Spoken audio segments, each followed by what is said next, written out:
What's up, Solutionaries? Welcome to the Maj Toure Show. Had a great time yesterday over in Union, New Jersey, Newark, right? We over there at RTSP. Amazing range over there. We got a lot of folks that ask about New Jersey classes, stuff like that. So we had a great time over there at RTSP range. If you're just coming in, what up, Cyclops? How are you? If you're just coming in, guys, you know how it goes. Hit that like button. Let's get the likes up. We're going to talk about something wild today, and I got it queued up. We're going to stream the stream, right? And I'm going to give you guys my perspective about this so-called Black Summit that happened a few days ago over on B.E.T. It was streamed on YouTube and all that other stuff, but we're going to talk about that. Oh, headed to the gym. Outstanding, Solutionary. Outstanding.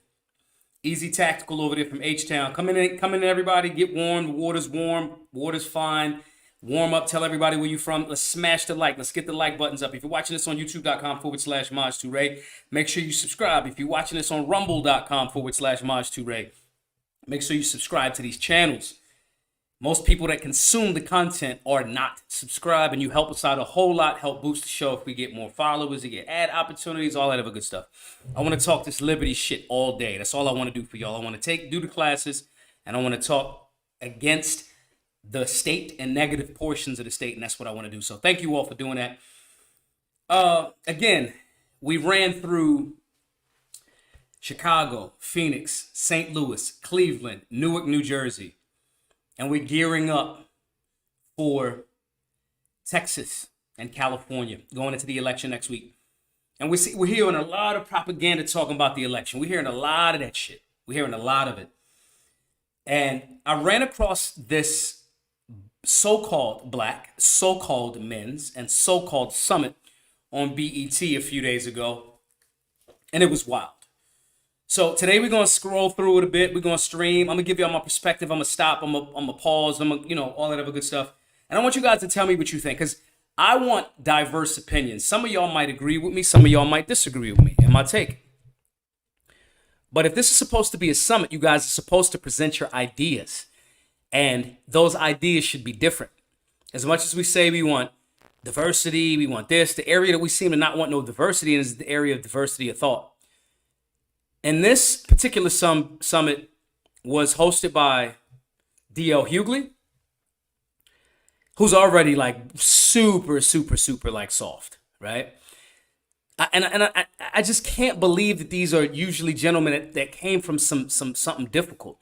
They get older, or they get more entrenched in the system or entertainment and Hollywood, and they just I'm not a conspiracy theorist. I'm a conspiracy factist, right? But it seems like every time they get deeper and deeper into Hollywood or entertainment or something, they trying to like get their way back into something. And they just go with the most non-productive bullshit takes that I could ever see. Right? And so we're going to stream this tonight. And I'm going to fast forward through some of it. I don't want to hear Vic Mensa, on certain shit. We'll go through it. But this one might be a little bit longer, or we might break it down into a part 2 for tomorrow. But my point in saying this to y'all is, I want to hear y'all engagement. I want y'all to engage in the comment section. And as you all know, we obviously, every single day that we do the show, we try to make sure that we get 10 folks to do $20 in super chats. If we do 5 a week, that's $1,000 a week that goes towards our work. You guys know also that we are really pushing. We are at risk of having to end the Black Guns Matter free classes. We're getting everybody to push. I think now we need about 1,670 more donors, or 52. It might be some interesting number that's lower than it was. But my point in saying that is we need everybody's support. The number is 1,652 at the $100 level. So anyway, guys, donate. That's the link right there. And let's play this real quick. And I want y'all to engage in the comment section. If you're watching this on Twitter, I want you to engage in the comment section. Comment things. Engage. Watch. Share this all over the place so we can get more folks to tap in to give their perspective as well. But without further ado, we're going to play this right here. Let's get straight into it. B.E.T. is bringing together an extraordinary group of black men to elevate their voices for real talk about the issues they say are most important in this election. The state of the economy, economic opportunity, reproductive rights, protecting our communities, and Vice President Kamala Harris's record as a prosecutor, and more. So I got to stop it right there. Throughout this whole thing, they're going to say reproductive rights. That is not what it is. That's how they label bills, you know, the up in legislation. They call it like the Inflation Reduction Act, and everything in it adds to inflation. So you'll hear this phrase throughout the whole time. It'll be reproductive rights. When they say that, they're talking about the ability to, like, abortion. That's what they're talking about, right? This is the BET Black Men Summit. Here is DL Hughley. Thank you. We are just days away from a razor-close presidential election. So tonight, in this room... Stop. It's not razor close. Arizona just put the numbers up. Trump has never, in any of the two other times that he's run, Trump has not had this much of a lead this early. So watch out for the propaganda. Full of black men, we're going to ask tough questions about the economy, immigration, protecting our communities, and much, much more. With me on the stage, we have civil rights attorney and my frat brother, Ben Crump, is here. We have activist and doctor and activist Wes Bellamy. He's also here. And y'all know who this person is? activist Michael Ealy.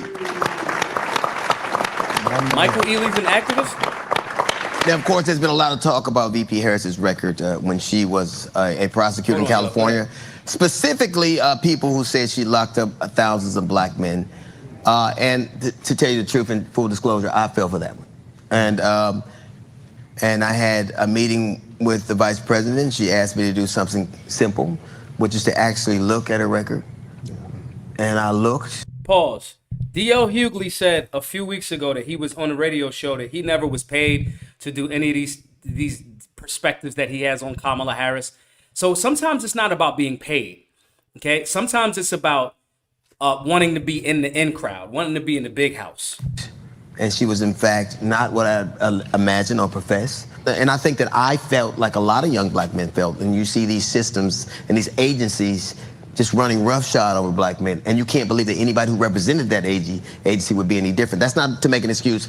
Obviously, I should have done my research. And by the way, research isn't doing things to edify your perspective. Research is about challenging what you believe. Exactly. It's not about that. Exactly. So they'll say research is about challenging what you believe. Now, guys, if you, I want y'all to understand that there's going to be a bunch of bullshit in here that I'm going to pause and give perspective on. On one hand, you say research is about challenging your perspective, but every single person that touches this panel for this so-called black, so-called men, so-called summit, all of them already agree.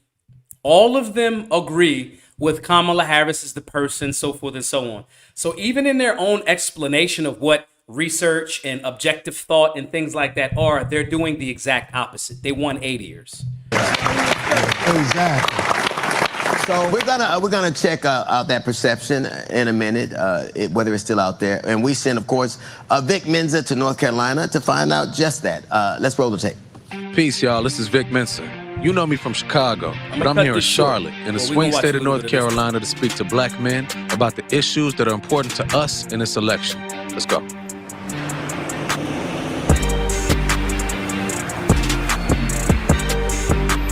Do you think there are reasons that some black men have an aversion to supporting Kamala Harris? A lot of misinformation. You have, the things that was done, track record in California. A lot of people have ran with that. Harris has a track record of doing certain things to black men or just the black community as a whole, but so does Donald Trump. So once again, I'm up in the air. What misinformation have you heard as it pertains to this current election and candidates? When it comes to Kamala Harris, they say we're not going to vote for her. Well, one of the reasons they say they won't vote for her is because she threw thousands of black men in jail for So I want to pause cases. it right here real quick, guys. This is, and so in doing certain amounts of media over time, right? I can tell when they're doing certain shit. They used to do this one thing to me a whole lot called phantom attributes. A phantom attribute is when the interviewer that is clearly biased, that's trying to pretend like they're not biased, they'll say, well, some people have said that 80% of Americans prefer gun control, right? They'll attribute something to this phantom, this ghost. And so when I see little things like little tricks that media does, like what they're doing now, They ask the question, they set the frame up of the question. They say, what misinformation are you seeing first? That's not journalism. Vic Mensa is like a rapper or some shit like that, right? And I'm not saying rappers can't have multiple careers or whatever the fuck. But what I am saying is somebody fed him the questions for him to say to people. When you frame this thing of what misinformation that you heard, an objective thinker goes, the answer may not actually be misinformation. You're leading the witness, right? In court, when you see them TV shows, that's one of the things that TV gets right. They say, objection, Your Honor, leading the witness. They're making you walk down the street, and the street is wrong from the gate. And that's what this type of shit is happening right here. You know, how we consume information now is more so in a bite-sized way. And let me say it this way too, everybody. They're trying to remove the narrative of what Kamala Harris and her office did while she was the top cop in California. So a lot of times you get the sensationalization of what they put out there first, and people just hold on to that and don't necessarily do the research. Like, if you just do the research, it's far from the truth. I mean, you have a phone, you can Google it. Do you think there are unfair judgments that black men are uneducated with their votes? You say uneducated?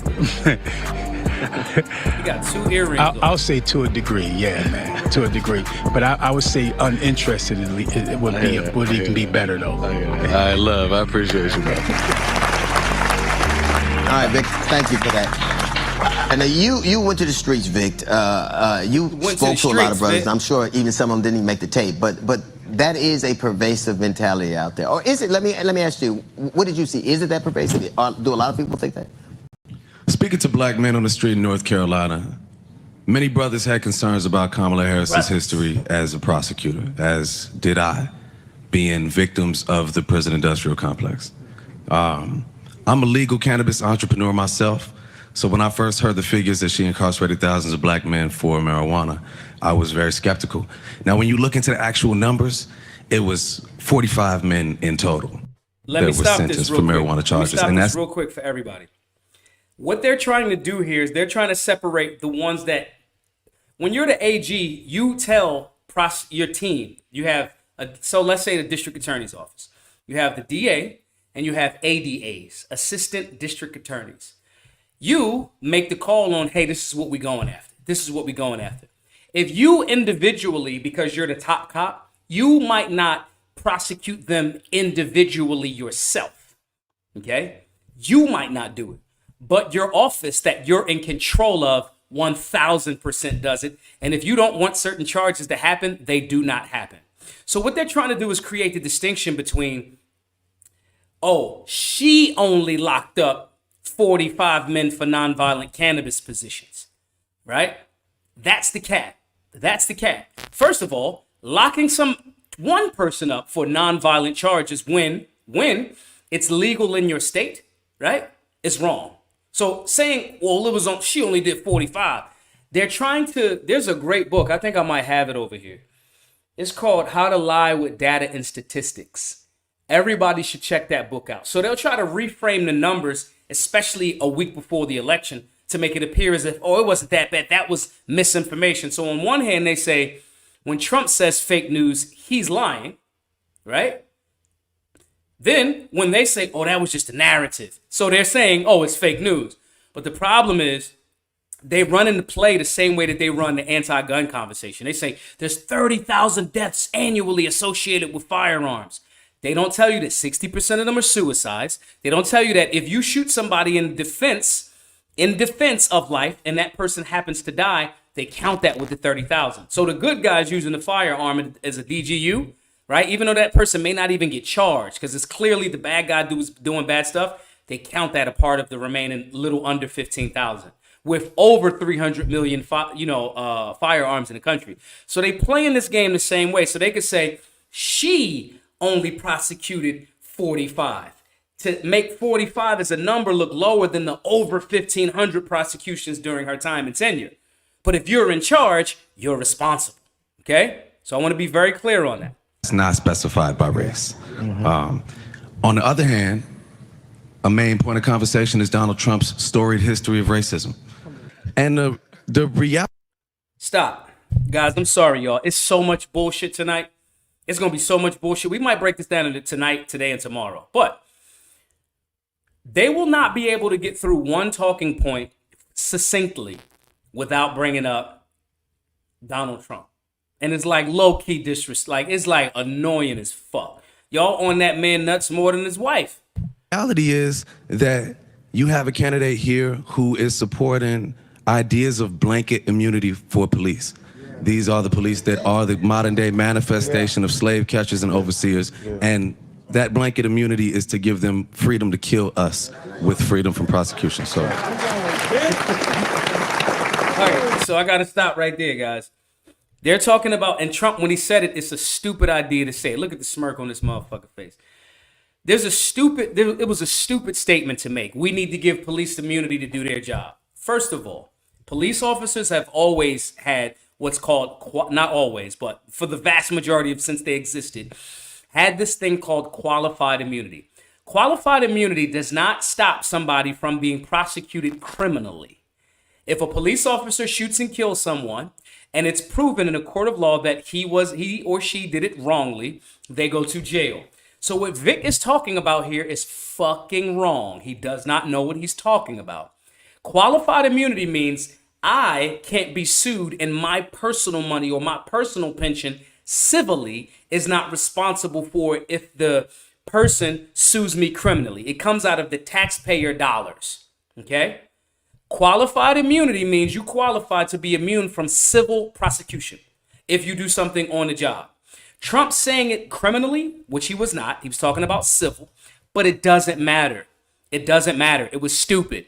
Police officers should be held accountable for their actions civilly and criminally, just like any other American, period. Now, this argument that, oh, police wouldn't do the job, then don't fucking do the job.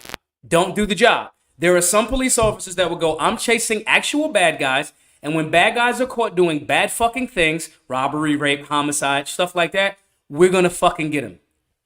Not, oh, you looked like you had your hands in your pocket, so I shot you. So what Vic is talking about right here, he doesn't know what he's talking about. That's not what qualified immunity means. And it also, here's where we're being objective, Trump was stupid to say it. We do not need more police presence. We don't. We need better training for scenario-based training, as well as we need more community policing. We need a reformation of the police. And when I say I agree with defund the police, what I mean by that is somebody will cut that part and says, Maj said he agrees with defund the police, leaving out the context that I'm about to explain. When we say defund the police, a local police station does not need a fucking MRAP. This over-militarization of the police force is wrong. Those resources that's going towards toys should be going towards community policing, less rules, meaning less laws, right? And police officers should be chasing robbers, rapists, and killers, okay? So wanted to tap that in there because Vic was 1,000% wrong here. And Trump saying it that way was stupid. I want to get a quick fact check from the president and CEO, also a frat brother of the NAACP, Darren Johnson. Yet again, guys, another frat brother. These boule organizations, these are black men that talk this black shit but want to be known as Greek. They think they fucking the Greek that plays for the Milwaukee Bucks. All right? These are black fraternities, and you notice they keep highlighting it? It's wild. Brother Johnson, I'm not a conspiracy theorist. I'm not as dumb as I think I am sometimes, but why was I so susceptible to it? Why did I believe something that caused such harm? Even now, some of the things they're saying, I'm sure I had a hand in. I mean, fear is the most powerful motivator. It either paralyzes us or propels us. Law enforcement against black men, it has been a long-standing fear from slavery forward. And so when you can tap into that vein and you can hear something that could have a kernel of truth, she was a state prosecutor. She was a local prosecutor. The kernel of truth of she are lining up with police officers who were not in our best interest, that's easy to accept as a reality. No, it's not accepting it as a reality. That is her job.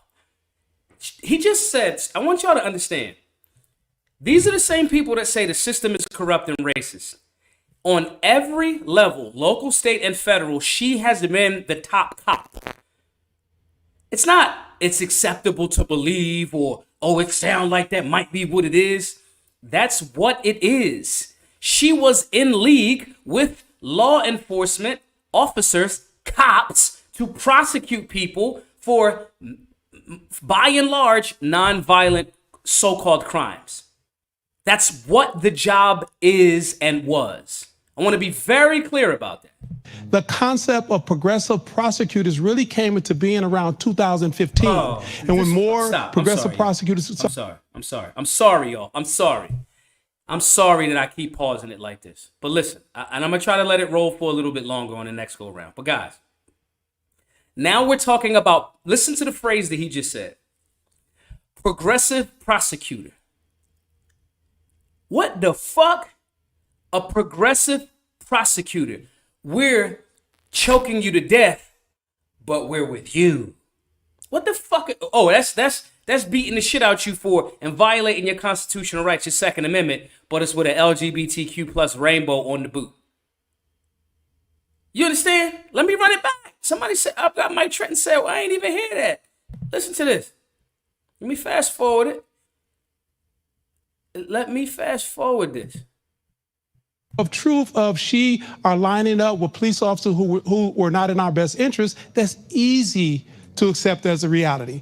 The concept of progressive prosecutors really came into being around 2015. And when more progressive prosecutors started getting elected across the country, we began to see more reforms locally. And she was a part of a lot of those conversations. California today is not California in 1992 when NWA was saying F the police. Yeah. We are in a new reality now. Right. And thank you. Stop. Oh, they about to clap for that dumb shit. Okay. Vic Mensa just said they're going to weaponize the police under Donald Trump to kill us with impunity, in essence. I'm giving him words that he doesn't know. I'm just making it clean up a little bit for him, right? That's the purpose of full immunity. This person says this is not the same police department of 1992 with Rodney King getting brutalized and or the NWA was saying F the police. But these same people will turn around and say, these are the same police that want to kill us with impunity. These are the same people that rioted during 2020 into 2021 for the George Floyd situation. Which one is it? She made it better, and it's not the same because she's progressive prosecutor, or it's still the same and we need her in there as the president so she can affect change on the federal level. Which one is it? This entire so-called summit with so-called black, so-called men is a back-to-back shit show of contradictions. Tell me where I'm wrong. I want the smoke. In the comment section, if you're watching this on Twitter, if you're watching this on rumble.com, if you're watching this on YouTube, I want you to tell me where I'm wrong. Comment, just even if you don't believe it, try to make me wrong. But Vic just said, yeah, Trump, smile, high five, and all that other shit. Now this dude is saying, no, it's different. It's different now. It's in the progressive prosecutor situation started in 2015. Then how did we get to George Floyd in 2020?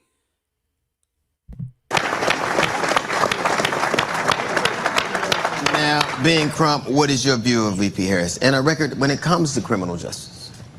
You know, as a civil rights lawyer, I got to interact with Vice President Harris when she was the Attorney General of California. We were not on the same size, but I saw her passion to do the right thing and her passion to try to help black people. When we think about it, DL. Wait a fucking minute, bro. Main man just said we was on the right, different sides. I was a civil rights attorney, defense. She was the prosecutor. Prosecuting people, he has to show up to defend people's civil rights. And some of his stuff is absurd, no doubt, but at least there's some sort of kernel of I'm defending people. We was on two opposite ends of the spectrum, but I saw her passion for black men. The same black men that he was fighting her to send them to jail for violating their rights or defending the police that violated his client's rights. Guys, I'm sorry. Tell me. Somebody tell me I just got it wrong. I just got it. Maj, you ain't see. Somebody in the chat, tell me where I'm just not seeing it right. Tell me. The passion of Mama Kamala, the passion for black men as she locked them the fuck up. Oh, you have to think that this is a sister who grew up in Oakland, California. She grew up in a middle-class family. And she chose that the best way I can help the system is to be a prosecutor, be on the inside. Most of the time, you have people like me, we're fighting on the outside. But don't we want that? We need people on the inside. That's to your point. Yeah. I think we put prosecutors, black prosecutors, who we elect a lot, in an untenable position. We want them to be protectors of the community, which that's the gig, that's the profession. You work with her. I'm sure you were in court with her on the other side of the stick, but out of that, we gained a healthy respect for one another. While everybody talks about prosecutors being tough. Let me stop right there, y'all. The reason why he's saying I had a healthy respect for one another, the reason why he's saying that is because attorneys like him show up and do settlements. They get a strong enough backing, they get a strong enough case. They show up to get cash out settlements for their clients. If someone's civil rights is violated, and I'm not mad at that, you should pay. Going back to the conversation about qualified immunity, police officers will be much more restrictive on violating Americans' rights if the money was coming out of their pension or so forth and so on. My point, though, is he's saying, oh, we found a healthy respect for each other because when you got a bag and he come and you know he got a big following and he could say, look, get him this.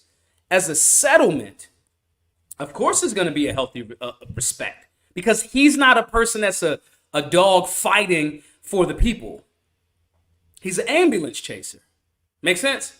And I'm not knocking civil rights attorneys in general. I think it's noble work. But at the same time, if you get one that just got a good position and just be talking that shit just to settle all of the time, of course a prosecutor, oh man, let's make this go away. Tough on crime. She came up with a concept called being smart on crime. When she became prosecutor in San Francisco, she said, I'm gonna be smart on crime. She had this back on track policy that said when young brothers and sisters messed up, she said that if it's your first time and you're under the age of 18, they're not gonna charge you with this crime for life. If you didn't get in any more trouble, and if you graduated from high school or you got a GED, they would expunge your record. Now, what prosecutors we know when we were growing up would treat us like that? That's not. Oh my fucking God, yo. This shit, somebody said it. I'm getting upset, bro. This is a lie. That's a lie. That's called the ARD program. Accelerated something deferment or something like that. That program existed across the country before Kamala Harris. That's not smart on crime. That's a catchphrase. And the thing that he's talking about is if it's your first time on something, especially if it's something nonviolent, you go through, if you get probation, sometimes you can cop out. You can say, look, the state will offer you that. They'll say, yo, this your first time, this your case, we don't want it, You stay out of trouble, you pay your court restitution, and when you get over the supervised or unsupervised probation, if you paid your restitution, they'll expunge that from the record. Mike Trenton just said it. I had to do that. They made me take anger management. This was not a concept that Kamala Harris came up with. And this is what I'm saying. This is what gets me so upset because these so-called black, so-called men get in this so-called summit and say things that's easily verifiable that's not true. I had ARD for when I got beat up by the cops years ago. They gave me ARD for it. Okay? These are the same, come on, bro. That's a lie. That's just not true. That's Kamala Harris. It's the notion of justice tempered with mercy. Michael, we spent a lot of time talking about our roles, but we need prosecutors. There's no debating that. What is your message to black men who have this reticence because of her role as a prosecutor? I'd say open your mind to the data. It amazes me oftentimes how many times Democrats have to provide receipts for all of the things that they do and for all of their qualifications. And yet on the other side, there's just no accountability. When you look at what Kamala Harris, who's been a public servant basically her whole life. Right. She is. Guys, I want to be very clear. Prosecutors are not public servants. I want to be very clear. This is called a statistical fallacy. It's not true. Okay? A prosecutor works for the state, not the people. A defender, a public defender. That's why media tries to make it like, oh, you got a public defender. You going to jail, right? A prosecutor literally works for the state. They do not serve the people. They serve the state. Okay? It's like a union boss. Our brother Bobby said this, and it blew my mind. When you look at what unions and a union boss's job is, their job is to secure labor. So no, if a shipping company wants to do robotic arms, no, my job as the union boss is to not let that happen because my job is to secure labor. Jobs have titles and definitions. Okay? She was not a public servant. They just say stuff, y'all. And we gotta be loud about this. They just say shit and nobody, that's why the room is all them. Because I go, that's not what that means. That's not what that means. She's not a public servant. She's literally working against the people to prosecute them for just or unjust laws, but because it's now a law, it's the law, so you got to follow it. And I want restitution. I want to go up the ladder. They work for the system, the state, the same system that these dudes would say, oh, it's wrong and it's racism. She was the person involved in it.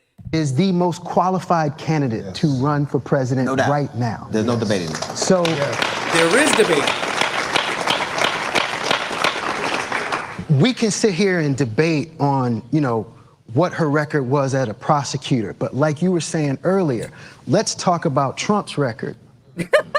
Let's talk about his record. What has he done to be qualified to be in this position?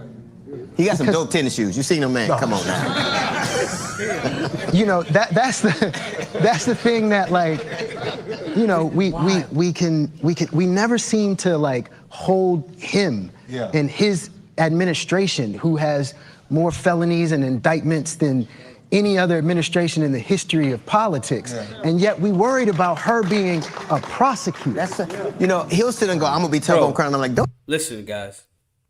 Men of all backgrounds, and I'm more specifically talking to black men now, just because that's what they called this summit. I had 2 Solutionary summits, right? And in those 2 Solutionary summits, it was mostly black people. But we were talking about liberty. We were talking about firearms. We were talking about policy. We were talking about all of these things that had a positive impact on all communities, right? But it was libertarians there. It was Democrats there, all on the stage. It was conservative folks there. It was independents. Like Mike says, this is we only 11 minutes in. This is a 3-parter. And I agree with that. Qualification to run a corporation, which America is, means were you successful at a corporation and running a business? America has a CEO, and investors. Investors are big Fortune 500 companies or whatever. America has a board of directors called the cabinet. America has bylaws called the Constitution and other things, right? Charters, blah, blah, blah, blah, blah, blah. So the argument about qualification of Trump, when the question was about criminal justice reform and her history, we go yet again back to Trump. And I'm going to be very clear. I'm not bullish on Trump. I think he's entertaining. I think he's brash. I think he can command people. I think he knows how to run a company. Now, some people will say, oh, well, he had bankruptcies. Most fucking entrepreneurs have failures economically, right? My point in saying all of this is they keep going to emotional utterings and then landing somehow back on Trump. instead of talking about what she's actually done and then lying about the things that she actually is. No, a prosecutor is not a public servant. It is literally the opposite. Okay? Don't you got a court date next month? That's crazy. Yeah. You're gonna be tough on crime after you meet with your probation officer. Oh, there it is. There it is. Exactly. So Exactly. coming up next, we got crime, gun violence, and protecting our communities. That is coming up next. All right, so fast forward. I want to say this while We must protect our black women at all costs. And the biggest way we could do that in this election is to vote. Generations upon generations of black folk have risen to meet their moment. And this, for black men, is ours. Everybody is trying to get our vote. What do you say to black men who do say the economy was better under Trump? I don't remember this magical time period when everyone was doing well. The stimulus checks, the locking people up for selling weed. Right. These are the street topics that's happening. That's all I keep hearing. Raise your hand if you know someone who's been shot or killed by gun violence. I mean, look at this. Is we are facing an election for democracy versus a dictatorship. They want to have somebody to blame the election results on, and they're not going to do that by blaming black men. We're not going to be somebody's scapegoat. I'm sorry. Stay with us. The BET Black Men Summit will continue. Ways to not only keep our community safe, but help us thrive. I want to pause right here, yo. We 30 minutes in. We 30 minutes in. Right? We're going to do a part 2 to this, y'all. This is textbook propaganda. I want to be very clear about that. This is textbook propaganda, and it's annoying. It's like, and I'm trying my best to not be like rude to these men, these, males. But everything that they're saying is easily verifiable to be not true. Easily verifiable. And this emotional whatever that they doing to it is like, it's not a sign of solid leadership. The unfortunate part is, for them, is this is not the representation of what most black men look like. They just put people, again, most effective devil in America. They put people on a pedestal, put them on give them talking points and say, this is what we hearing in the streets. No, it's not. No, it's not. It's not. The people in hoods across America are like, yeah, we really. No, it's not. But because they have media outlets that can package something and make it look as if this is a solid representation of what most black men look like, it's easy to fall for the okie doke if you don't really see so many things, right? Who we got here? We got Dub Will with the super chat. What I find interesting is these people are saying vote for Kamala while her own party technically never voted for her in 2020 and in 2024. It's 100% accurate. 100% accurate. Our brother Mike Trenton with the other super chat. They found all of the men with no bass in their voice to speak to. Yo, it's wild. It's wild. Let's play it a little bit more, and we're gonna wrap up, guys, because I don't want to keep going too long. You said something that I very rarely hear black men say: safe. Yeah. And when we use it in that context, it's never for us. You've never. No, I'm just talking about in your lexicon. When have you ever said the notion of safety is something somebody else gets to have and you don't? But it is because it's so far removed the concept. You started to say something like that. Yeah, I think it's interesting. What you were just saying just triggered something in me, and that is like what we're worried about her record as a prosecutor, and we want to attach her to a bunch of incarcerations that didn't exist. And yet, if you look at the two candidates, and you look at the George Floyd situation, which one is more likely to pardon the killers of George Floyd? Which one? That's a question. Wow. Because he's already going for the blanket immunity. See what I'm talking about? Which one would do it? Do you know what's interesting? You have children, you know. Yo, see what I'm talking about? You teach them, like, don't look them in the eye and be respectful and watch your moves. Yeah. It is lunacy to teach our children to be held to a higher account than the paid professionals we pay to patrol our neighborhood. But it is such a fear in us that is what we're reduced to. Think about how crazy that is. I gotta pause this. Y'all scared? Who in the chat? Look, who in the chat? First of all, he talked about the George Floyd situation. First of all, He can't pardon the Derek Chauvins and those dudes. Those were state crimes, not federal crimes. That's not what a president. And this is what I'm talking about, y'all. This is what I'm saying. Like, they say these emotional things, but it's not tied into actual fact. It's not tied into actual fact. So which one of these presidents are gonna would free those guys? He can't. They are not federal. They're not federally charged for the murder of George Floyd. They're state charges. Like, that's a basic civics conversation. So that's one. Two, y'all see what they're doing. They're going back to this field. They're trying to do the George Floyd thing, the this, the that. They're trying to legitimize something that's not true. Now, I want to say this to the chat. How many people in the chat are actually afraid of police? I don't like crooked cops. I'm not afraid of men. Like, I'm not like going outside. Like, oh, this is a legitimate fear. Yo, y'all are bitches. And listen. I want to be very clear. This is not an attack on anybody. But I want y'all to be honest. Yes or no in the chat. Are you afraid of police? Is it white cops? Is it black cops? Is it just randomly cops? So tell me what y'all think. I'm not afraid of cops. I don't fuck with them. I don't know who you are. I got friends that's cops and I know them and I'm like, all right, he's a solid dude. But I don't know what he does when I'm not like, oh, here come the cops. Here come the cops. See, they're trying to make you be, and this is to all men. They're trying, because, and I'm going to say this, black, like the trend, like hip hop, like the culture, politics is downstream from culture. So if this is the term that black men is out there saying, it can shift narratives. They're trying to make men be soft. It's a war on masculinity. Keith Lowry says, distrust, not fear. Dub Will says, afraid, no. I respect police that genuinely want to protect and serve, but I have zero respect for police that use the badge to power trip. Like, this fear factor, it could be annoying. Here come this motherfucker about to pull me over. It could be annoying, but it's not fear. They're trying to condition, more specifically, the black community to be soft and afraid. On one hand, you're talking about public servants that work for us and things have changed. Let's go back. Y'all just said since 2015 with the progressive the progressive prosecutors, y'all just said this is a different era. This ain't like when NWA was saying that and she had a hand in it. And less than 5 minutes later, you turn right back around and go, oh, the police, we're afraid. Why are you afraid? It's after 2015. You don't have to be afraid of anybody. And see, this is the reason why they don't want strong, masculine men on these panels.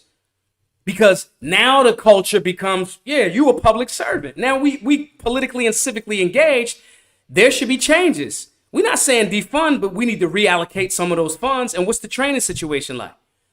And this is our community. But if you got kowtow and handkerchief head wearing motherfuckers like this, talking about fear all the time, y'all scared. What the fuck you scared of Donald Trump for? Donald Trump ain't thinking about you. Anyway. The fact in which, as you just alluded to, and think about the psychological and mental trauma that we're asking our children to jump through these loops just to keep you safe, opposed to being able to teach those who are supposed is to be sworn to serve and protect, to do the right thing. And we want to be clear, not all police officers are bad. And we know that not all individuals who have been sworn to protect and serve are doing nefarious things. But to provide them with blanket immunity and then have black men say that, you know what, I'm willing to potentially side with that person. Those are real conversations that we have to have. I don't know what's happening with them about why you're choosing to do so. It's Donald Trump.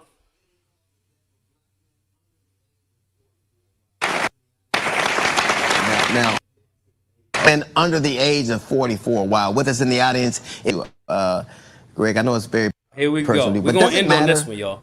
Who's president? Gun violence really matters. And I've had the honor of serving in the White House, but I'm here in my personal capacity. So let me stop y'all right here. Pause. I trashed this dude. That dude that's on the stage right now. We were in Chicago years ago. He actually, I think Olivia or somebody else wiped the floor with him too on a Jubilee episode or something like that. But anyway, this dude showed up at the World. I went to a World. I got invited. It was in Chicago. What's her name? Rhonda Ezel came with me too. I was on a panel though. And this dude was there. The panelists that was supposed to be from the community, it was like a girl that like had like weird hair and all this other type of shit, but they was all black. It was the Giffords team. They all came in a Sprinter van, all of the Giffords people and this dude and some other people.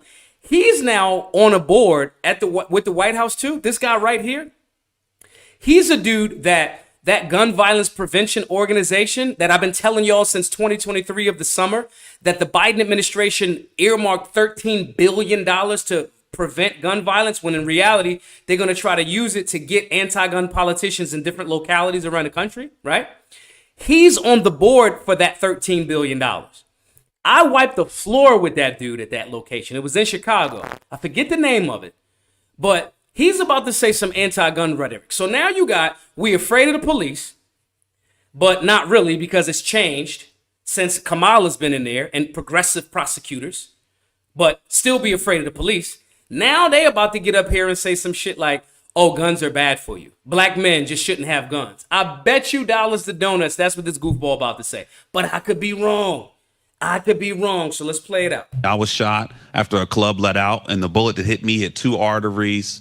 And I'll never forget getting to the hospital. And before I met my doctors or my surgeons, I met investigators and went through 3 rounds of investigation where I was literally bleeding to death and fighting for my innocence and for my life at the same time, just to find out that I had a 26-minute window left to live due to blood loss and a 50% chance of making it out of surgery. And I'll never forget that feeling of being seen as a suspect first and a person second. And unfortunately, that's what we're seeing in our country, all over our country every single day. Raise your hand if you know someone who's been shot or killed by gun violence. I mean, look at this. Every single person in this room. This is the #1 cause of death of black youth since 2006. No, and since I was shot, nearly 1 million Americans. Listen, sometimes, y'all, I hate being right. I hate being right. Maj is mostly right, but I hate it sometimes. Okay? You notice he said since a certain date. What he's talking about is, first of all, the highest death machine is abortions. That's #1. But outside of that, it's drowning. It's drowning. The year that he's talking about, they shifted it. So they started counting 18 and 19-year-olds as children to make the death toll go up so they could say that way. Again, the book is called How to Lie with Data and Statistics. He's lying.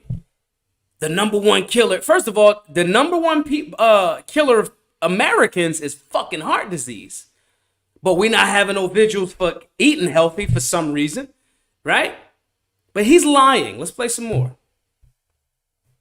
Told y'all this is what he was going to say, though. Americans have been taken by this crisis. For me, that's one of my childhood friends. That was nearly me. 2 of my mentees, one of which who came to Capitol Hill to fight for the policies to address gun violence. That's who we're losing in this crisis. And here we are coming out of coming into an era where we have a vice president who has been working on this issue, has been leading the Office of Gun Violence Prevention, who passed the first law in 30 years, who has been focused on this issue almost her entire life, and literally has ushered in the steepest decrease in homicides in American history for now 2 years in a row. That's not true either. But during the Trump This the part that he don't want to say. Now he about to go dick ride Trump again. For the last 7 years, more black people in America, because of our work at Black Guns Matter, black communities, mostly black women, not that black men wouldn't buy guns, but a lot of them were hampered by Biden's crime bill, so they can't lawfully purchase firearms. For the last 6 years, the amount of guns purchased in America by black communities, black women in particular, has hit record numbers. They are the largest, newest gun buying demographic in America since 2016, maybe 17. Okay?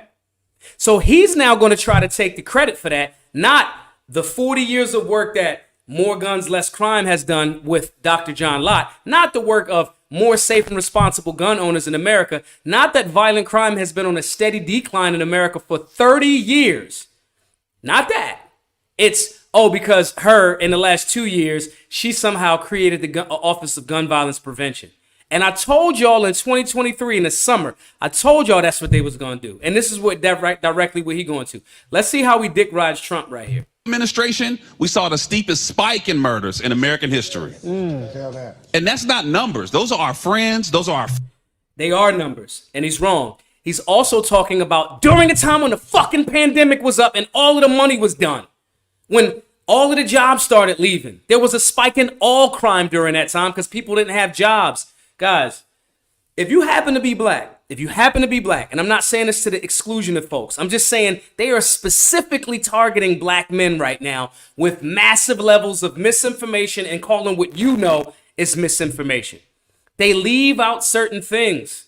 L228 says, I'm sorry, Maj, but I can't continue watching a bunch of Mitch-ass ninjas sitting around and speaking against being armed. I don't know how you do it, man, but these Mitches get my blood pressure high. Guys, we have to talk about these things. This is part of my job to show y'all how they trying to cap. This is what it is.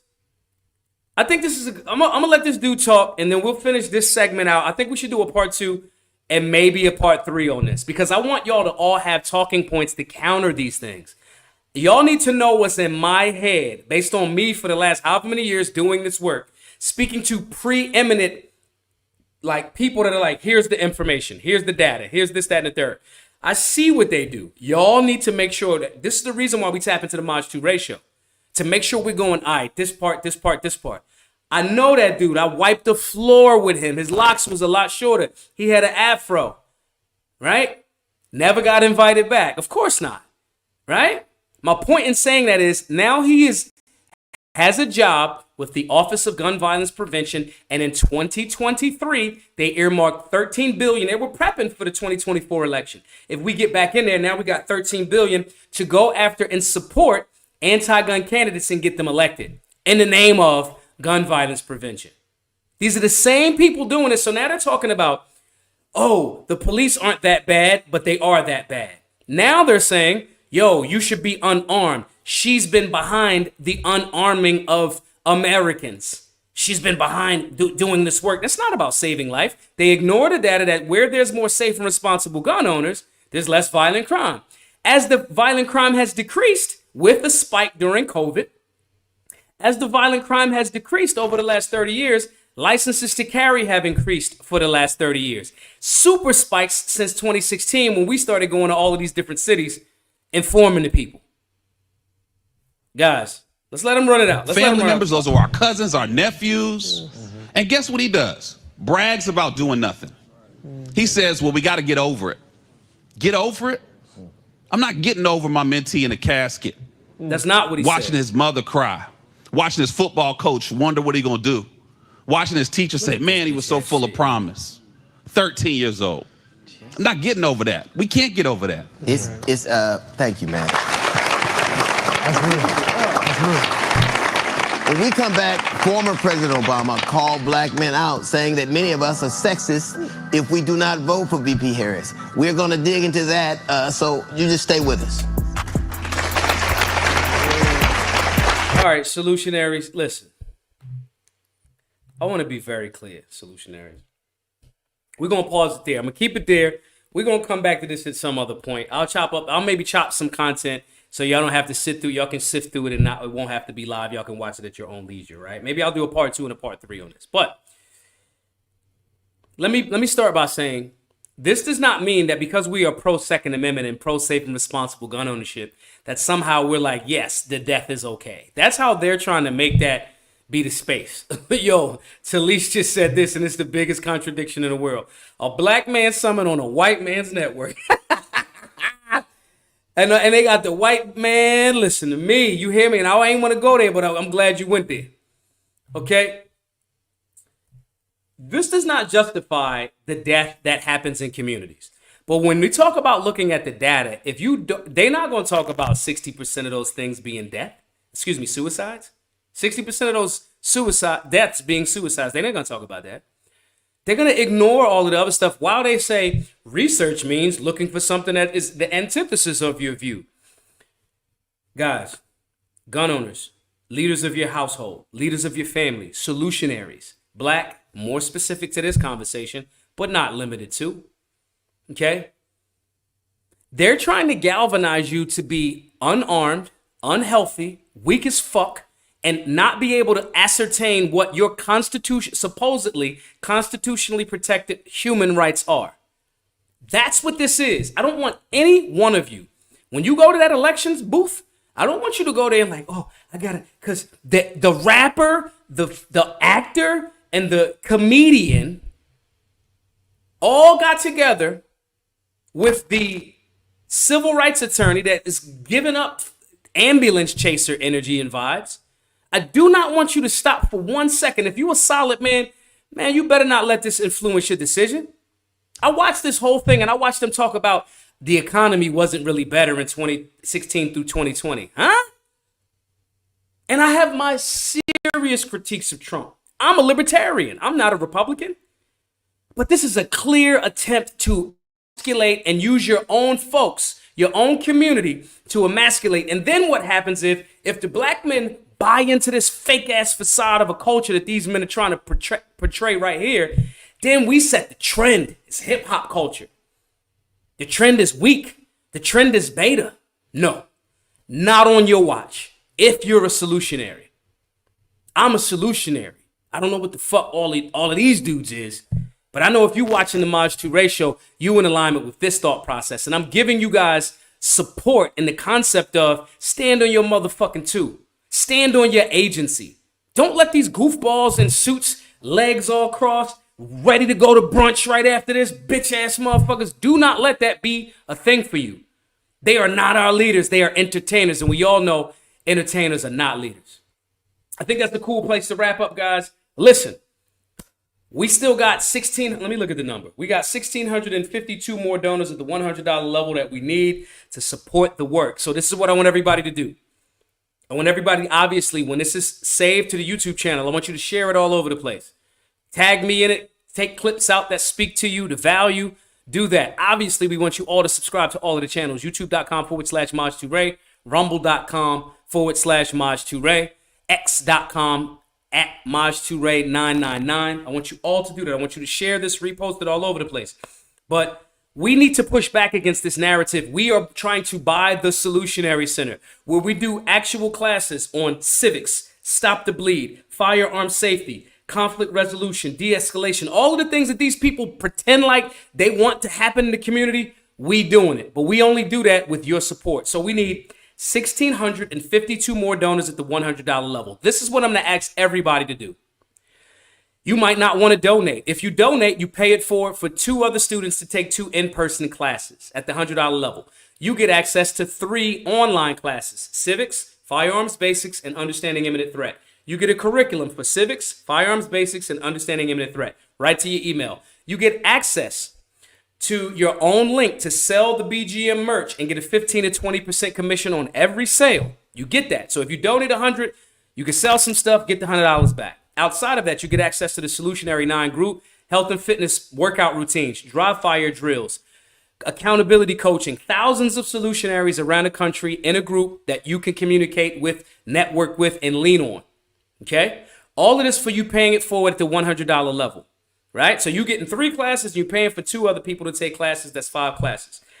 And you get all of the stuff that I named. If you can't and don't want to, you just might not be into charity, right? Paying it forward for somebody else. Here's what you can do. Go over to blackgunsmatter.shop, get $100 worth of merch. Y'all need this. Get this before tomorrow at noon, so we can expedite it. The Let's Get Biden to Quit plus Kamala hoodie. It's $20.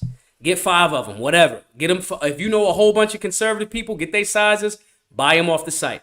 Blackgunsmatter.shop. They're $20. Buy whatever you want off the site.